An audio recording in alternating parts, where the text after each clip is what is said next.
မြန်မာနဲ့တူတဲ့ဂျပန်ရဲ့စားစရာများနံပါတ်1ရှာဖူရှာဖူ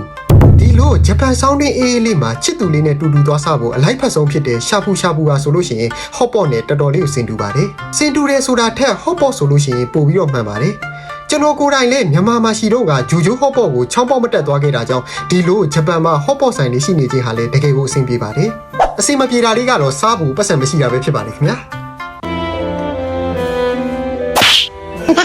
ဂျပန်မှာဒီလိုရှာဖူရှာဖူတစ်ခါစားလို့ရှိရင်တယောက်ကိုဂျပန်ရဲ့2500မြန်မာငွေနဲ့ဆိုလို့ရှိရင်တော့6000လောက်တော့ကျပါတယ်ဂျပန်မှာလည်းမြန်မာလိုပဲဘူဖေးစားရတာမျိုးဖြစ်ပါတယ်ကိုကဆိုင်ထဲကိုရောက်ပြီဆိုတာနဲ့ဟင်းရီကိုရွေးလို့ရပြီးတော့ကျွန်တော်ကတော့အဆက်လေးကြိုက်တာကြောင့်မာလာဟင်းရီကိုပဲအမြဲရွေးဖြစ်ပါတယ်ပြီးရင်မှာယူမဲ့အသားတွေကိုတော့တက်ပလက်ကနေတစ်စင်မှာလို့ရပြီးတော့ဒီလိုမျိုးစက်ရုပ်လေးတွေကယူလာပေးမှာပဲဖြစ်ပါတယ်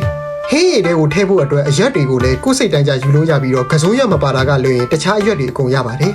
စားပြီးရင်လည်းအချိုတဲလို့ရပြီးတော့ဝေဖာတွေရေခဲမုတ်တွေနဲ့ကိုကြိုက်တဲ့အရာသာကိုထည့်ပြီးတော့သုံးဆောင်လို့လည်းရပါတယ်ခင်ဗျာဒါပေမဲ့တခုရှိတာတော့အချိန်သတ်မှတ်ထားပြီးတော့အချိန်ပြည့်ရင်တော့ထပ်ပြီးတော့စားလို့မရတော့ပါဘူးဒါပေမဲ့တခုပြောချင်တာကတော့အချင်းရည်ပါအချင်းရည်ကမြန်မာမှာလိုပဲကိုကြိုက်တယ်လို့ဆက်လို့ရတယ်ဆိုပေမဲ့ဂျပန်ရဲ့အချင်းရည်ကမြန်မာနဲ့အရာသာတိတ်မတူတာကြောင့်တမျိုးတော့ဖြစ်နိုင်ပါတယ်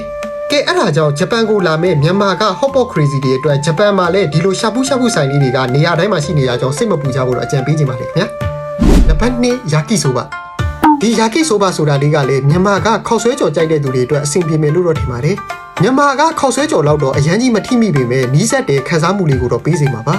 ဒါပေမဲ့ယာကိဆိုဘာဆိုင်နာကဖြတ်သွားရင်တော့သူ့ရဲ့အနံလေးကအရန်ကိုမှုေးနေတာကြောင့်လူကြီးမင်းကိုစားကျင်စိတ်ကိုဖြစ်စေမှာပါခောက်ဆွဲကိုกินပြီးတော့ခောက်ဆွဲပေါ်မှာရင်ကြီးလိုအမုံလေးတွေနဲ့ဂေါ်ဘီတို့အသားတို့ကလည်းအနေငယ်ပါပါတယ်ခင်ဗျာဂျပန်မှာရှိတဲ့ပွဲစည်းတွေနဲ့ဆိုင်နေတော်တော်များများမှလည်းရပြီးတော့တပွဲကိုရန်900လောက်ပဲရှိတာကြောင့်အရန်လဲစေးမကြည့်ပဲနဲ့ဝယ်စားလို့ရနိုင်တဲ့အနေအထားလေးတစ်ခုမှရှိနေပါတယ်အဲ့ဒါကြောင့်ဂျပန်ရောက်ပြီးမှမြန်မာကတရုတ်ကြီးကြော်တဲ့ခောက်ဆွဲကြော်ကိုလွမ်းမနေပဲနဲ့ဂျပန်အစင်လေးတွေကြော်တဲ့ဂျပန်ခောက်ဆွဲကြော်ကိုပဲအားပေးဖို့အကြံပေးချင်ပါတယ်ခင်ဗျာ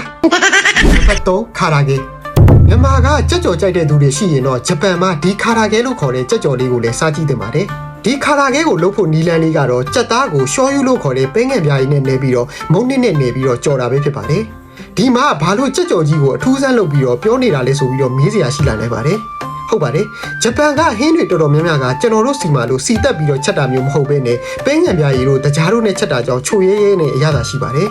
အဲ့ဒါကြောင့်ဒီလိုဟင်းတွေမစားနိုင်တဲ့သူတွေအတွက်ဒီလိုခါရာဂဲကြက်ကြော်လေးကမြန်မာပါဇက်နဲ့လေတော်တော်လေးနီးစပ်ပြီးတော့ထမင်းကိုစားဝင်စီမှာပါဆိုင်နေမှာလည်းအလွယ်တကူဝယ်ယူလို့ရပြီးတော့ 7-Eleven တို့လို24နိုင်စတိုးဆိုင်နေမှာလည်းမှာယူလို့ရပါတယ်ခင်ဗျာနံပါတ်4ခါရဲဂျပန်စာသင်မှုတဲ့သူတိုင်းခါရဲနဲ့ဖက်စာအုပ်ထဲမှာပါတာကိုတော့အမြဲကြားမှုမှာပါတချို့ကလည်းအင်တာဗျူးမှာဂျပန်စားစာဘာကြိုက်လဲမေးရင်ခါရဲဆိုပြီးတော့ဖြေတတ်ကြပါတယ်ခါရဲဆိုတာကလည်းမြန်မာအရသာနဲ့တော်တော်လေးကိုနီးစပ်ပြီးတော့မဆလာနဲ့တင်နေနဲ့မှုေးနေမှာပါမြန်မာမှာဒံပေါက်တို့အာလူပူတီတို့ကြိုက်တဲ့သူဆိုလို့ရှိရင်တော့ဒီခါရဲကိုကြိုက်ကောင်းကြိုက်နိုင်ပါတယ်ခါထဲမှာလည်းအမျိုးအစားတွေအများကြီးရှိပြီးတော့ဘီဖူခါထဲအမဲသားခါထဲပေါကုခါထဲဝတ်သားခါထဲနဲ့ချစ်ကင်းခါထဲဆိုတဲ့ကြက်သားခါထဲဆိုပြီးတော့အရသာမျိုးရှိပါတယ်ခါထဲမှာအာလူးတို့မုံလာဥနီတို့လည်းထည့်ထားပြီးတော့တချို့ကလည်းပန်းသီးတို့ဘာလို့ထည့်ပြီးတော့စားတတ်ကြပါတယ်အဲ့ဒါကြောင့်ဂျပန်ရောက်လို့မြန်မာကကလားဟင်းအရသာလေးလွမ်းနေတယ်ဆိုလို့ရှိရင်တော့ဒီလိုခါထဲဟင်းလေးကိုလည်းစမ်းပြီးတော့စားကြည့်ဖို့တော့အကြံပေးချင်ပါတယ်ခင်ဗျာဒါပေမဲ့ဂျပန်မှာဒံပေါက်တို့စမူစာတို့စားကြရင်လည်းအိန္ဒိယဆိုင်တွေရှိနေတာကြောင့်သွားစားလို့လည်းရပါတယ်ခင်ဗျာโอเคကျွန်တော်ဒီနေ့တင်ဆက်ပေးတဲ့ဗီဒီယိုလေးကတော့ဂျပန်မှာရှိတဲ့မြန်မာနဲ့နီးစပ်တဲ့စားစရာများဆိုတဲ့ဗီဒီယိုလေးပဲဖြစ်ပါတယ်ခင်ဗျာโอเคနောက်ထပ်မြန်မာနဲ့နီးစပ်တဲ့ဂျပန်စားစရာလေးရှိနေဆိုလို့ရှိရင်လည်း comment မှာမှတ်ခဲ့ပေးလို့ရပါတယ်ခင်ဗျာဟုတ်ကျွန်တော်ဗီဒီယိုလေးကိုဆုံးဖြတ်ကြည့်ပေးတဲ့ကျေးဇူးအများကြီးတင်ပါတယ်ခင်ဗျာအားလုံးပဲတတ်တာ